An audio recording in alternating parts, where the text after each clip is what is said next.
Hey there, everyone. Welcome to episode 7 of Cruising Montana. And now we're driving from Sydney to Glasgow. I was going to say flying again, like episode 6. But yes, Sydney, fake Sydney, and fake Glasgow, nonetheless. Not Scotland today, mate. But yeah. Um, 5 p.m. Should I change the clock to morning or should we just... you know what? Let's not. If anything, we could stop for a nap.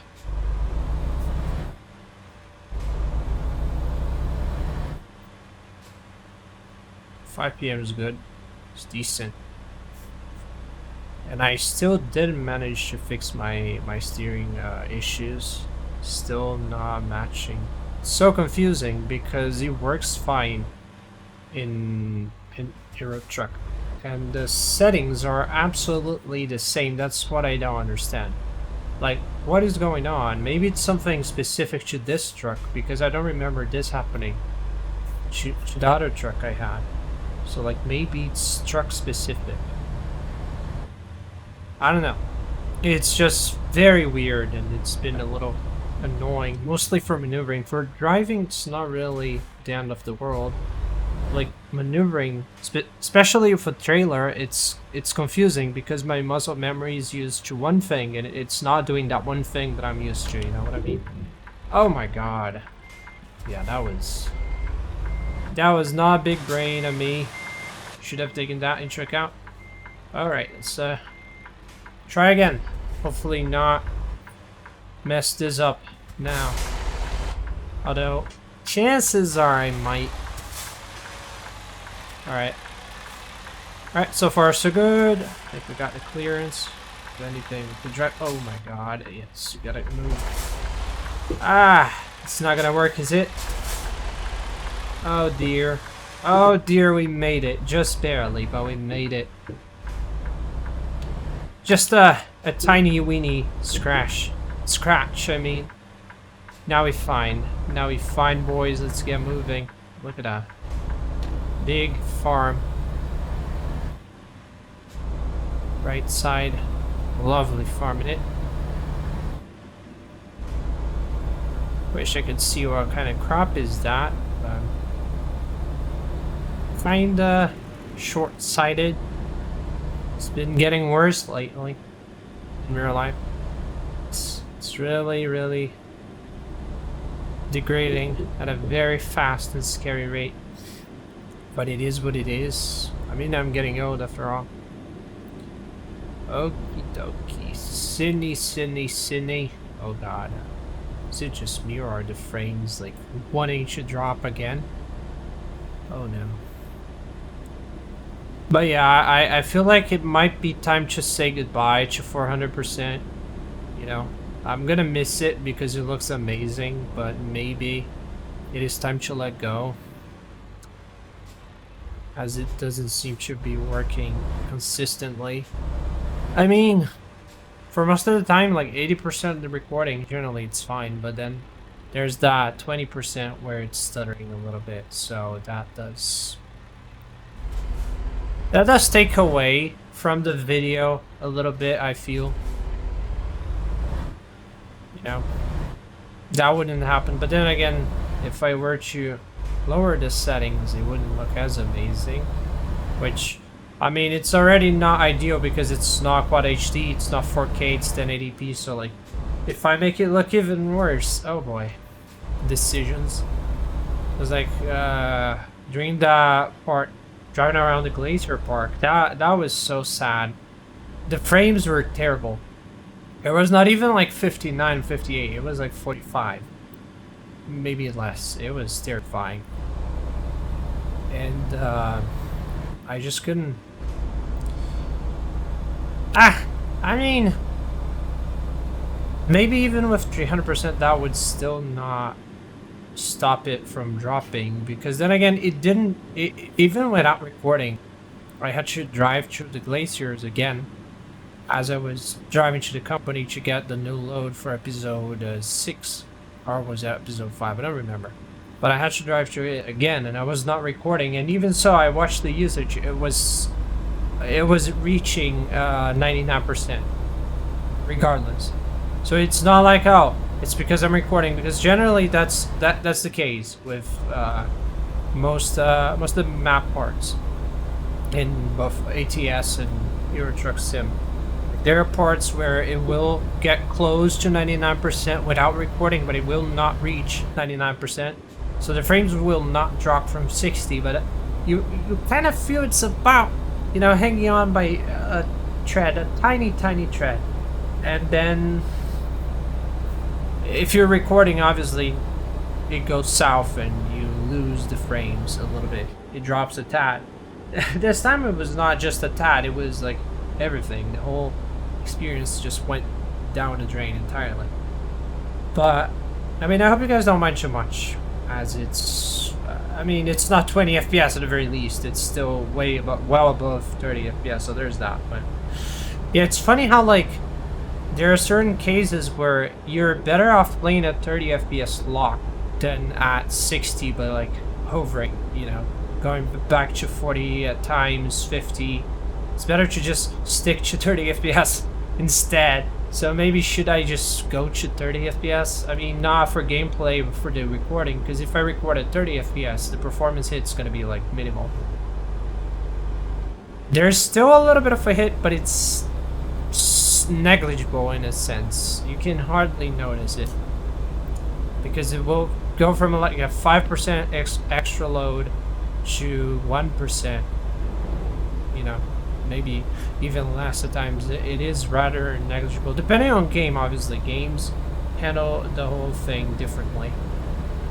If it is something I realized. Some games play very nice with shadow play, and some others not really. So it really depends. ATS seems to play nice with shadow play most of the time.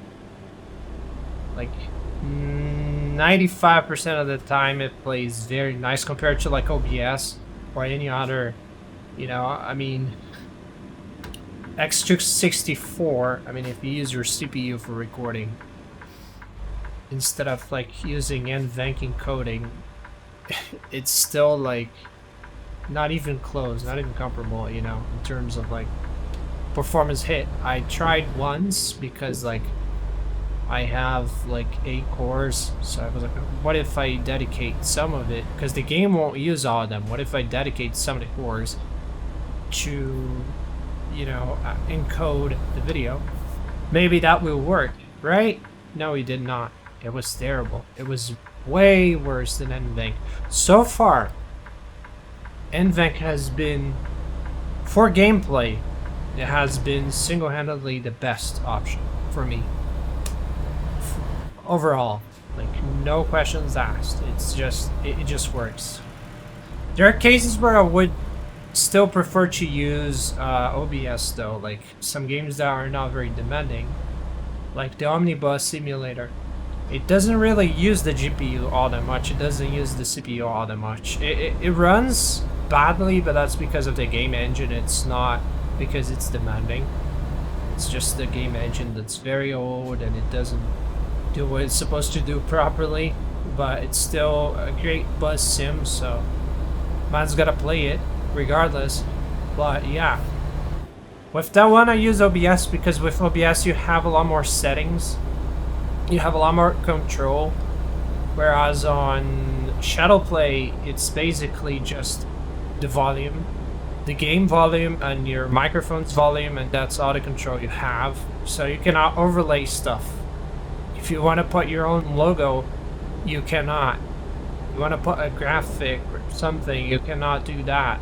You want to overlay your web browser window on top of the game, you cannot do that.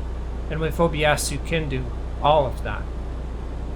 But then again, OBS for demanding games, it doesn't seem to perform as nicely, even though it does use the same encoder, which is something that really puzzles me, because it's supposed to perform the same. The encoder is the same. It is using NVENC. It's using the Turing thing, the chip, to do the encoding. So technically it should be the same experience, but it's not. I swear to God, like maybe it's just my brain playing tricks on me, but it does seem like whenever I try to record ATS with OBS, it stutters a lot more compared to like Shadowplay. Like it's just terrible at times. But maybe it's just my brain and it's just that. Maybe I don't know. I could just be mistakenly assuming that, but I do feel like OBS doesn't perform as nicely as Shadowplay does under the same scenery, under the same scenario. Let's put it like that. I'll have to test that actually at one point. I compare benchmark with Cap Frame Max as I'm recording and compare the figures. Although it would be kind of hard to replicate the same weather as it's random or the same trip because traffic's also very random, so there are many other factors that come into play. So I wonder whether there is actually a solid way to replicate the same conditions over and over. Maybe there's a benchmark script or something that will replicate the same scenario over and over again. Also, can we talk about how amazing this is looking? I'm not even kidding. What the hell? Bro, look at this. Oh my god. Oh my god. Look at that. Just look at that. I'm impressed. Like, honestly, it doesn't even look like American Truck Sim right now. Like, it does not. What the hell is this? Oh my god, this is amazing. Like, honest to God. Like, look at this. Absolutely fantastic. They nailed this part of the map. I mean, they nailed the entire map. We're being truly honest here. Like, a true work of art. And I cannot wait to see what's next. Because the more the merrier, you know, for driving. Going on long journeys, coast to coast kind of thing. Spend an entire weekend just driving, listening to good songs, like your favorite Spotify playlist, and this amazing site is just brilliant. Just about brilliant. Every episode has been very, very satisfying thus far. I'm not gonna lie. This is great. Really, really enjoying it. Do we have... what is this? We gotta stop? No, we don't. Look at the sun rays. Boy. This... it's funny because, like, the 9-10-year-old me back when 18 Wheels of Steel Across America was out for the first time, when I played that thing back in the day, I could never imagine it would get to this level, you know. And that game, even though nowadays it does look like trash, it was such a game changer. I mean, maybe not for the industry as a whole, as it was very, very niche back in the day, and like almost nobody knew about it. It wasn't until Euro Truck Sim getting very popular on Steam, after people realized, like normal people that are not like truck heads, but they finally realized, hey, driving is fun, driving trucks is fun. It wasn't until that, because beforehand people didn't know anything about like Euro Truck Sim or American Truck. I mean, American Truck was not even a thing then, but I mean 18 Wheels of Steel Across America, Holland, Hard Truck Extreme. It was niche. Like almost nobody knew about it. I remember I would mention to my friends that I had Across America, and they were like, "What? What is that? Never heard." Nobody knew about it. And it was so much fun, you know, the whole freedom of the open map, which, comparing to what we had back in the day in terms of like openness and freedom, it was probably one of the best experiences you could have, along with Microsoft Flight Sim 2004, obviously, and Grand Theft Auto. But I couldn't play Grand Theft Auto. My parents would not let me. So that was my freedom right there. It was like driving trucks around. And it felt so massive. It's like, nowadays the scale is obviously laughable, but back then, I felt like a real trucker, you know? And there was no GPS. You had to kind of figure out where to go by yourself by looking at the map. And I would, more often than not, never finish the jobs because I would get lost. Because I didn't know how to navigate properly. I didn't know anything about the USA. Other than, like, city names, obviously, but I didn't know, like, their location, basically, so... It was pretty much trial and error, and I didn't know how to park it, because there was no auto parking as well. I had to park manually, and I only had a keyboard, so that was pretty tough. Suffice it to say, I would basically just kind of drive around the map until I got bored, and that was it. And I would load and play again. That is when my gameplays were restricted to like 25 minutes, because my computer had an issue where it would just kind of shut down. The temperatures would get too high and it would blue screen. That was... So I could never really game much without, you know, running into trouble. It would always restart. So it was always like a 20-25 minute kind of thing, and bingo, blue screen, rinse and repeat. And I didn't know back then that it was temperature, because now if I knew, I would have just slapped a cooler in there or something, but I didn't know. I was way too young. I mean, to be fair, as I couldn't really afford that kind of stuff, up until the moment I could actually work and pay for it myself. Because my parents were like, oh no, it's not a valid expense, you know, why do you need a computer? I mean, ours works just fine, and it was terrible. But, so it wasn't until I could actually, build a computer myself, and you know, that's when I actually got a proper understanding. I knew a lot about software, but hardware itself, not really. It was a little bit of a puzzle because I didn't have it myself, and it was just not my, you know, my thing. I didn't know anything about it.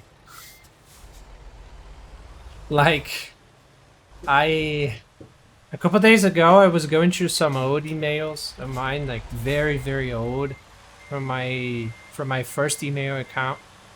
And when I'm saying old, I'm saying like 15 years old, kind of old, almost 15 years old.